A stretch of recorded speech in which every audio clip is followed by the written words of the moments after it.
Okay, welcome back, everyone.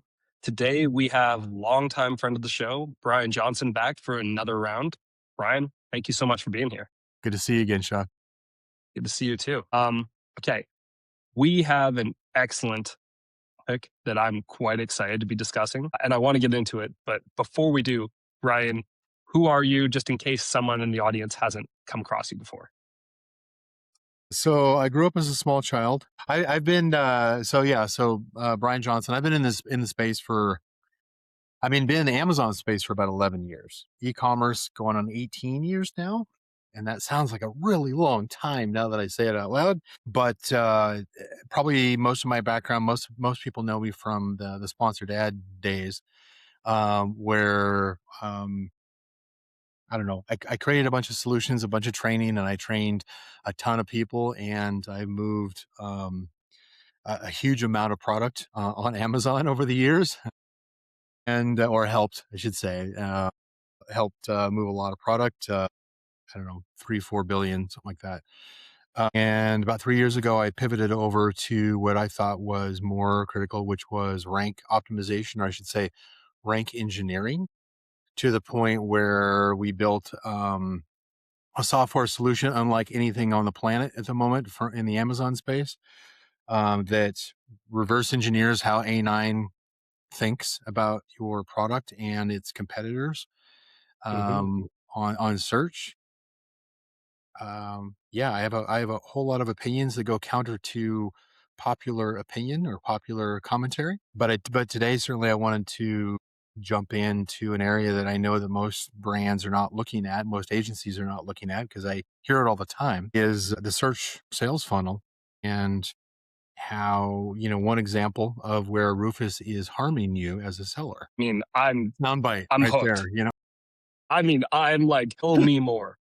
Because everyone, and we've definitely had people on the podcast in the past talk about Rufus and why it's important and how it can help. But, we're not looking to disparage them or their opinions. It's just like an interesting alternative approach. And so I Don't think get the me first wrong. thing, I always want to disparage, and I want no. I always want to present a counter opinion, because a lot of people are still, they're either overstating or they just don't understand how the system works. I'd mm, like to think that I've got a lot more insight. It's just what is actionable is certainly going to be, that's a big question. What can I actually do? yeah, that's a pretty fair thing to say. Quickly, before we get into it, one thing I want to say is that I am of the opinion that we're not there yet when it comes to Rufus really having a meaningful impact on shopping, at least not in my experience. And the reason I say that is I personally don't think that anyone who used Rufus to buy something was really doing anything except like I think it's more like an assist from Rufus. It's like a bottom of funnel click instead of like if it weren't for Rufus, they weren't going to buy this one. That's kind of an opinion I have. But Yeah, the I'm going to agree with you to an extent. Now, Mhm, I do listen to what everybody says. I think I do. I may not agree with it initially, but usually, after I sleep on it a couple of months, I'm usually like, okay, I understand their point of view. I understand what they're specifically narrowing in on, but kind of like anything, there's no one magic bullet. As much as the community really wants this one thing that is going to solve it or that change things, that doesn't exist on its own. I think that's way overstated. mhm, However, um, you're correct. Is the power of Rufus is not yet there for the shopper.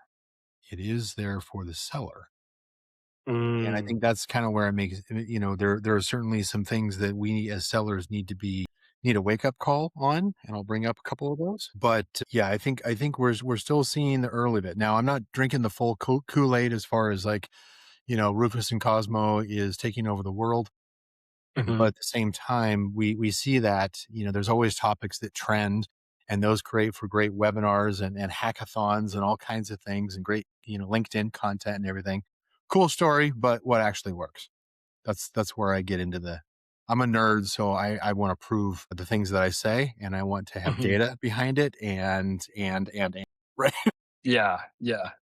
So let's get into it then. Where you said people are like Rufus is actually hurting your sales on Amazon. Can you and you I think I might be giving away some of your secret sauce, but you can find some of this in the search query performance report. Is that Yeah, that's yeah. kind So of this, you would so elaborate on that? Yeah. yeah, I want to frame it in a couple different ways. So there's a couple of things. There's two that I'll bring up specifically. One you can find just by searching on Amazon. The other one is you can look at brain analytics, search query performance. Now, I happen to know, as popular as the topic is, it's oftentimes by brands, by agencies. Brand analytics is like, yeah, I know I need to. It's kind of like my gym membership that I keep paying for. Like I know I need to be there, but I'm going to keep it. I'm going to keep it in the back of my mind. But if you don't act on it, then it doesn't have any value to you. The first one I will go into is, well, let's start out from the front end, from a search standpoint. And as a seller, you can do this for yourself in order to kind of see where things are at. So historically, we always looked at as solution providers, as agency owners, as product sellers, we always looked at if we do a search on Amazon, and I'm speaking more about the desktop because it's more obvious than, like, say, the mobile version. Two slightly different experiences, but they're both important. We always looked at things like the filters that are down on the left hand side. As a consumer, I rarely ever use those, right? Some people do. As shoppers, they look at the filters, they do a search result, they see products come back, and then maybe they say it's like, oh wow, there's a much wider range of price point, for instance, or reviews. And so I might go over to the left-hand navigation where the filters are and say, okay, let me narrow down the price point. Let me look for specific ingredients for a supplement or wattage in some electronic device, right? And of course, I'll always try to filter into what has the highest ratings. As a consumer, most consumers don't actually use that particular, that filtering feature. They don't narrow it down there.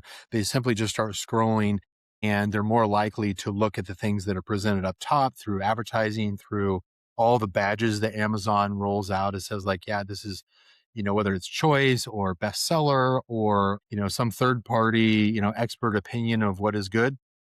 And Mhm. so we tend to, as consumers, we tend to gravitate to what those are.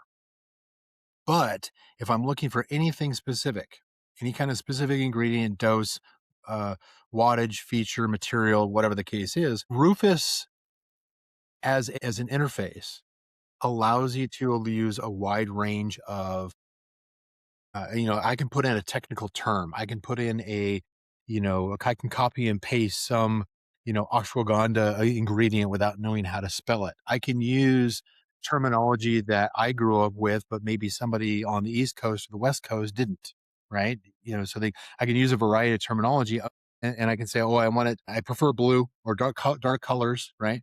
And that helps me to narrow the field as far as the recommendations that Cosmo goes out and matches, hands it back to Rufus, and then hands it back to us. Rufus talks to Cosmo, Cosmo talks to A9, right? And so, um, an example on that, for instance, if I wanted to go through and do those filters, I could do that myself on search or as a consumer, or I can just ask Rufus to do it for me, right? And it'll automatically filter. The problem is most brands have set up their product listings without a complete set of information. They didn't specify maybe some specific measurement or wattage or certification or something in their back end specifications.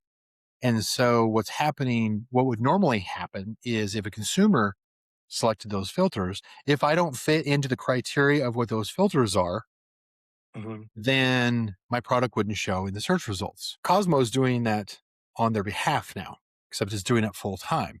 And so anybody who's using Rufus is now getting that full time filtering mechanism that Cosmo is doing because it's going to automatically assume that based off of the shopper history, based off of previous reviews that have been given on the different products, individual features that are listed not only in the content, but also specifications, going as so far as to what is shown in the images.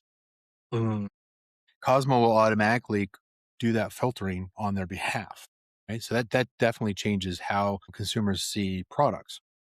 And so if I am a brand and I haven't gone through, especially if I have a large catalog, I'm less likely to have gone through and really studied, do I have all the specification fields filled out? Do I have all the settings, selected and the colors specified, not just in my content, but also in the back end settings for my product listing? I'm Mm. automatically going to get filtered out by default versus before, if it was the consumer, I rarely got filtered out because the consumer never really used the filters. Yeah, But wow. now we're getting as products, as brand owners, now we're getting filtered out more and we don't even realize it, that has changed. And the more that Rufus Interesting. gets adopted and the more consumers use it and the more places that Amazon is putting it and they're trying to put it everywhere, it's getting as Mhm. prolific as ads, then chances are is that my product is not showing up in Rufus or in search results simply because I don't have a complete list.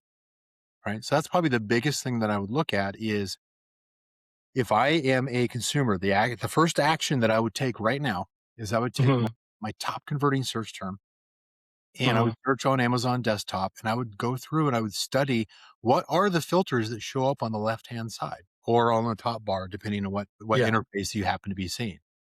What are the Mhm. filters that are available and have I answered for my product listing? Have I answered everything in order so that Cosmo knows where I'm at among those filters? That's the first thing I would do and go out and correct anything that is either incorrect or hasn't been stated. So that's the first thing I would do. Okay. I mean, I have a couple of questions about that because I hadn't really thought about it from this angle before, but that's very interesting. The idea that you're actually with something like Rufus, you're going to be filtered out more because your back end is filled out. That's the point you're making, right? Well, you're going to be included in the results if you have your back end filled out correctly. Oh, Not okay. in other words, if you didn't take the time to specify that you're using material A and material B, and this is the color that is available in in particular product. If you didn't go Mhm. that far across your specifications, across your product listing settings, and then by extension out to your content, it's not just looking at the content. Cosmo is not just looking at the content. It's also looking at how Yeah. did you structure your listing? How did you Mhm. So it's using that, right? It's also looking at what are all the product reviews that this product, as well as its competitors, what kind of feedback did consumers give? Did they mention anything, right? Mm. This is kind of where there's a lot of discussion going on about Amazon suppressing the product reviews and the accessibility of going out and looking at those product reviews. And there's still plenty of tools that you can use for that, but Yeah.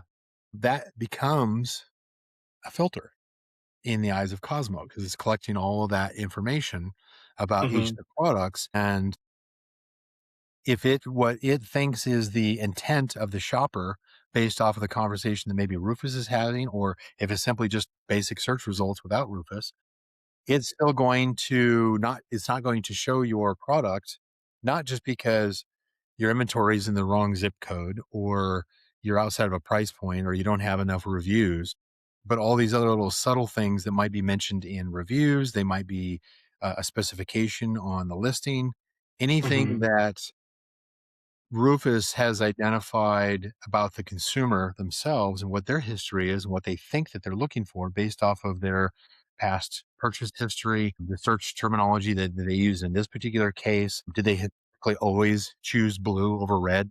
Subtle things like that. If your product listing doesn't include some kind of mention or specification to that terminology, it'll just say like it must not be part of the pool. I'm just going to eliminate it so I can narrow the search focus for the shopper. Rufus really is designed to help the shopper, not the right. It's true. I was thinking about it, and again, I think it's the same point you're making, but slightly backwards. And I was thinking about it specifically from a supplement because you said ashwagandha. So imagine that I'm a seller of ashwagandha and my capsules are, and I don't know if this is correct, but like 100 milligrams in my capsules. But then, and I'm one of the best selling products. But then someone goes on to Rufus and says, I'm looking for ashwagandha 200 milligrams. I think what would happen, or what I kind of took away from what you said, is that technically I'd get filtered out because you'd have to take two of mine in order to hit the 200 milligrams. And there are probably people selling, 200 milligram versions of this product on Amazon. So is that a bit of a double-edged sword where if the search demand changes, you can't take advantage of your ranking anymore? Or do you not see that as a problem? No, it's not as strict as that in that Amazon Hmm. still has a lot of data that they're not presenting to us in that it knows what the click-through rate, conversion rate is. It knows all the sales funnel metrics, to understand. It's like, okay, even a consumer who's searching for 200 will really like this 100 milligram product because that is the one that is the most popular for this type of shopper. Mm. And that's where we start seeing a divergence from things like we especially see this in the search query performance sales funnel metrics is the popular search terms that we always use in order to, like for instance, if we use a keyword research tool in order to build a product listing the first time, we don't know. We don't have any history as far as like what converts for my specific product. The Mm. general rule of thumb on that is if it's a very popular search term, is going to generally the consumers are generally going to gravitate, especially it's a generic search phrase and it's a very high volume search term. As sellers, we're like, cool, we want visibility. Let me go ahead and optimize for this high volume search term. Where that goes wrong is most, and Chinese know this quite well, and that's one of the reasons why they come in with low price products and they can go after these high volume generic terms is because a consumer who doesn't know exactly what they're looking for and is using a general term is generally looking at this kind of product for the first time. And most Mm. consumers will look at what's the lowest risk way that I can try this product out. And generally price is going to be the gravity point on this, that they're going to choose a lower price product. Problem is if you've got any kind of a premium product, a bundle, Hmm. better ingredients, you've got a prebiotic and a probiotic mixed in with your ashwagandha, I don't know. Yeah. You Yeah. probably have a price point that's 2 to 3 times what is going to be popular for a generic high volume search term. And so what you end up seeing is a big miss among where individual search terms actually turn into conversions. Now, Amazon, of course, gives us the ability to advertise on those and spend all kinds of money on those high volume search terms. And we will get some sales. And then as sellers, we get duped into thinking that it's like, well, it converted, therefore I'm going to hold on to this. I'm going to continue to keep it in my title. I'm going to continue to advertise on it because it converted once. But the reality is that you can look at the search sales funnel and you can see where your audience drops off at different points and you can see what are some of the other clues. Your price point is not even remotely close to what is most commonly sold for this search Mm. term. And so you get in front of an audience that doesn't convert well, doesn't engage, doesn't click through well, doesn't convert well. And so then you lose that's a signal over to not just Cosmo, but to A9 is that, hey, you know what, this product doesn't actually engage or convert very well. And so that kind of friction we're starting to see more at the browse node or like the subcategory assignment. We're starting to see that become more prevalent. That's actually a third thing I could talk about. But from a filtering standpoint, Amazon is working with a lot more information. Cosmo is working with a lot more information about understanding what is the typical purchase history, what kind of consumer is purchasing on a high volume search term versus something that is more specific. I don't want to call it long tail because that's kind of an outdated concept, but there is more instead of just saying go after long tail, a brand needs to go in and study their brand analytics in order to understand which search terms carry my audience all the way through the search sales funnel and ultimately convert with me having an advantage over my competition. Relative conversion rate would be a good example of that. Yeah. So yes, so first action would be, am I getting unfairly filtered out for specific ingredients or specifications? It's an easy one. It takes a bit of work, especially if you've got a big catalog, but it is definitely necessary. Um, here's here's the ugly part of where we see this. And as sellers, we don't like this, but from a consumer standpoint, it's good for the consumer. It's bad for the seller. If you search and you find some products and you find a product, okay, this one seems like it's pretty good. I like it. I'm going to add it to my cart. And then you go to check out. Rufus steps back in again and says, hey, you know what? There's actually better alternatives compared to the one that you already mentally committed to checking out on. Let me offer you some other alternatives that seem like it fits your criteria and your lifestyle, and your previous choice is better. That's where it steals it away. Right. Right? So it steals the consumer away and gives them to one of your competitors. Oftentimes, and if you go in and you test this by adding a product to your cart and then go to checkout and then look at what is Rufus then presenting at that point. And it's different between mobile and desktop. So I would recommend testing with both. What are some of the questions? What are some of the alternatives, and why is Rufus presenting these other alternatives? That's the point where you can ask questions like, wait a minute. Why are you suggesting these other products compared to mine? Now, sometimes if you get it right, Rufus will come back at checkout and say like, no, this is still the best option for you. That's what you want. Mm. If it doesn't, and it's all offering up alternatives, you need to figure out what is it about those alternatives that Rufus is convinced, that Cosmo is convinced that you're not the best fit, and get that corrected. If it's something that's applicable, because frankly, if somebody's looking for a specific ingredient and it turns out your product doesn't have that ingredient, it may offer alternatives, even inferior products that sell well, but maybe fit the criteria of what the consumer is searching for better. So that's kind of a second thing, or that is a second test that you can see um, where sellers and agencies need to take a closer look at. Well, and that's an important distinction, right? Like the fact that Cosmo, or I guess Rufus, we should say, Rufus is doing so much to try to influence conversions. And especially, I didn't realize that Rufus was now kind of interjecting at checkout. Like to me, that just screams, okay, we need to make sure we're paying attention to this, because it seems like Amazon is continually pushing shoppers to buy things that they think are better for them than the consumer does. Yeah. And one example of that, we found this recently. It's actually gone, I think, but Amazon was running a test where they're putting the frequently bought together or frequently returned badge like above the fold, I was going to mention that one too. and they're putting a drop down where it shows two different products that customers normally keep. Yeah. I saw that and I was like, that's the kiss of death for most Yep. Amazon The listings. KOD badge. Yeah. It's crazy. It's bananas that Amazon does that.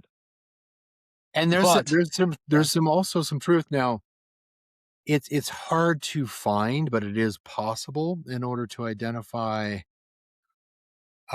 where certain search terminology produces a higher rate of return. But but it requires quite a bit of work, because the data is not as accessible as what we want it to from an automation standpoint. And so it takes a certain amount of work in order to have a conversation across multiple tools in order to figure out, why is my product being returned so often for this particular kind of product, for this particular kind of search term.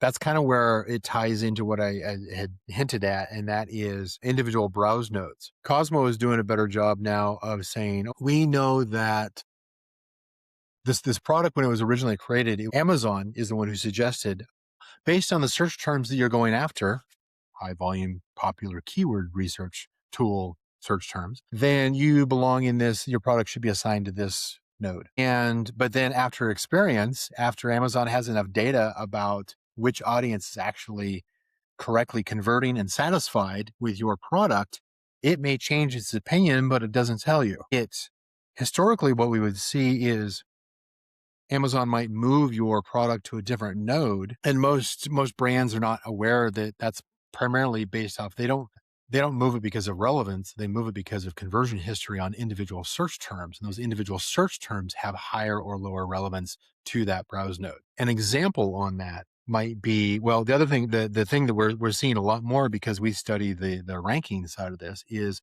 Mhm. Amazon will suppress, drop 10, 20, 40 positions based off a misalignment between the product and the target audience and the search terminology that they use to go all the way through the funnel and purchase the product and then not return it.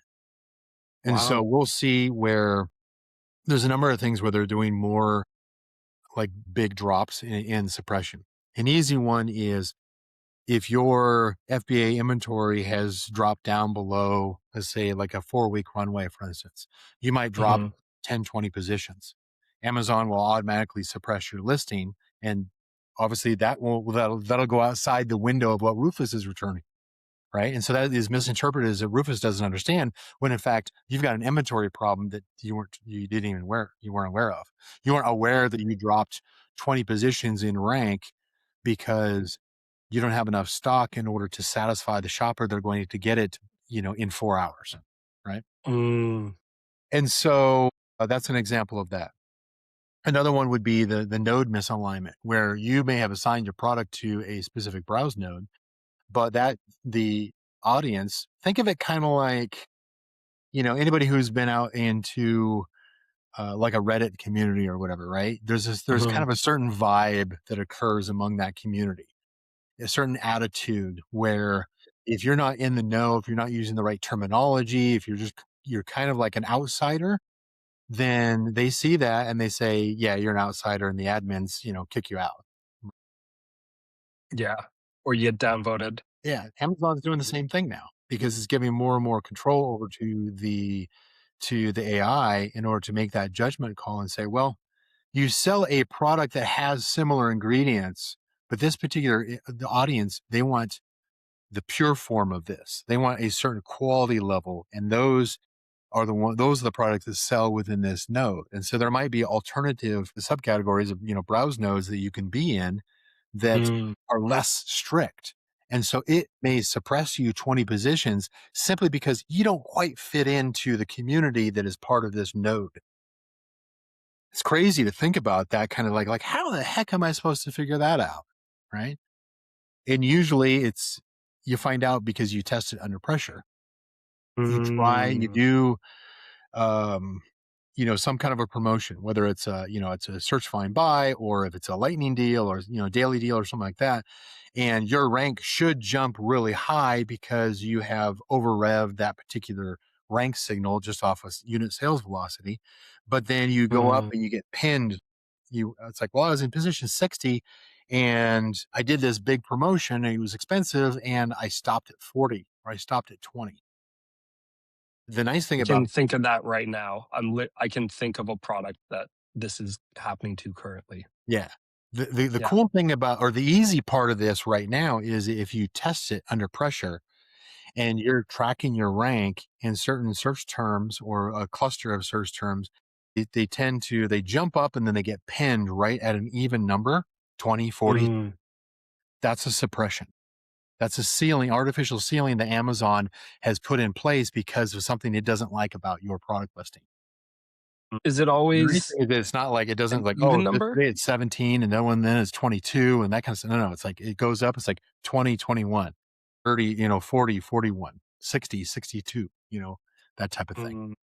So it creates these artificial ceilings and you can get these stacked together and you're like, how come I can't get past 60? It's like, well, you probably have more than one problem, more than one suppression. Interesting. I am gonna write something down right now because I have a call tomorrow where we're thinking about killing a product. We should look at Rufus signals tomorrow before we make a decision to kill this product. This is the first time I've ever stopped a podcast to take an idea that somebody's given me and literally like sent a Well, Slack you do have a message. recording of it. So there's Oh, wow. That is so insightful. Yeah. Now I'll give your listeners a test here that they can check for one of these. Yeah, It is please. nice and convenient. That's kind of where I opened up with like where, the signal is there. The clue is there for you to observe where in the example that I gave where Rufus at checkout was recommending others products. And if it's doing it sufficiently enough, then it's basically stealing all your consumers away. If you look at your search query performance for an individual ASIN, Mhm, inside of brand analytics, and you look at the share percentages from, you've got visibility, you've got engagement, you've got consideration, you've got purchase. The way you see that inside of search query performance is impression share, click share, cart share, purchase share, right? And so ideally what you want to see for non-branded terms, what you should see is where that percentage across most of your top selling search terms and across each of these shares is relatively equal, like within a couple of percentage points as far as change as it goes through the mm, funnel. If you see anything that jumps up or falls down, that's a signal.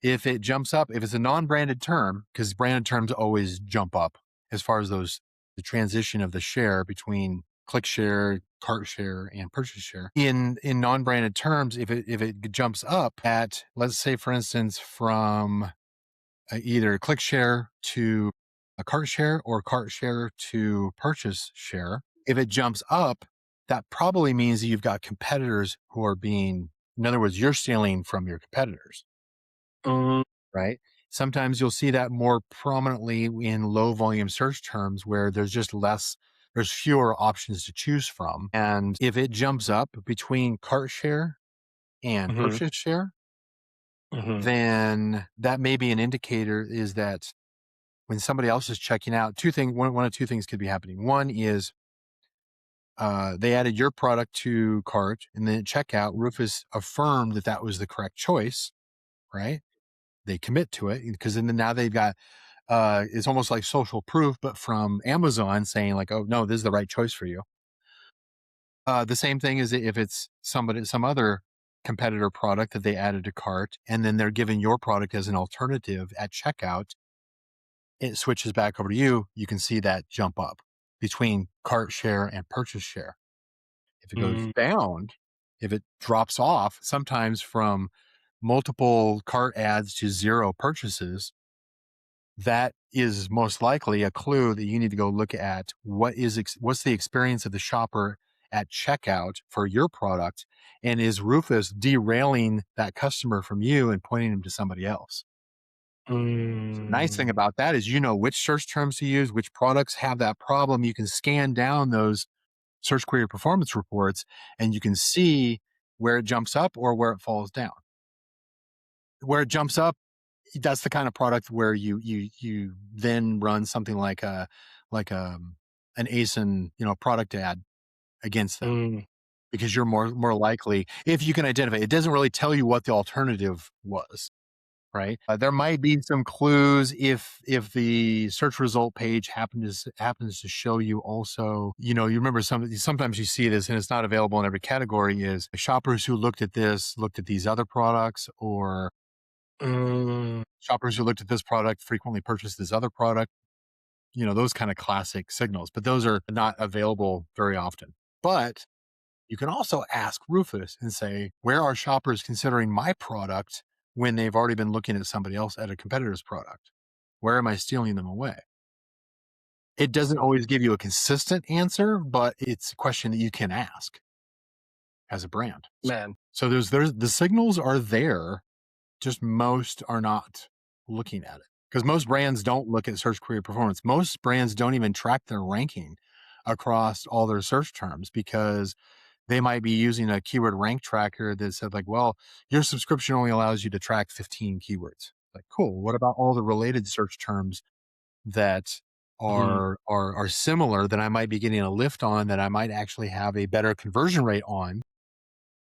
I'm not aware of those because I'm not looking at, hundreds or thousands of related search terms and what those ranks and what their relative conversion rate is. That's why like with DeepM, we do so much that kind of data tracking to be able to see those things that are not readily available in most other tools. But Yeah. I mean, it's available to the brand, mhm, and we're getting a lot more people who are using things like Claude Cowork and some of these other agentic tools in order to just go out there and crawl for this kind of stuff just automatically, almost like it's a VA. A VA would be yeah. another way just to do it, just hand it Yeah. off. I mean, Brian, my head is spinning.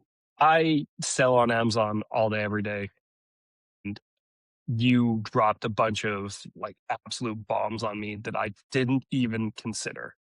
So this There's a is, hundred yeah, things that any brand can do on a day-to-day basis, and you'll see them all over, YouTube and LinkedIn and everything. But yeah, this is kind of showing, here's some of the hidden clues that, you know, it's one action to say like, okay, I'm going to use ChatGPT to optimize my listing, which as it turns out is not a great option. It's still better than the other language models, but it's not near as good as using Rufus to do the same thing. yeah. Mutual friend of ours, Amy Weiss, is really good about that particular topic about how do you properly use Rufus. She's getting some killer results. She's doing product listing overhauls. She has a whole system that she built, and she's getting these massive jumps in conversion rate when she does these. Really?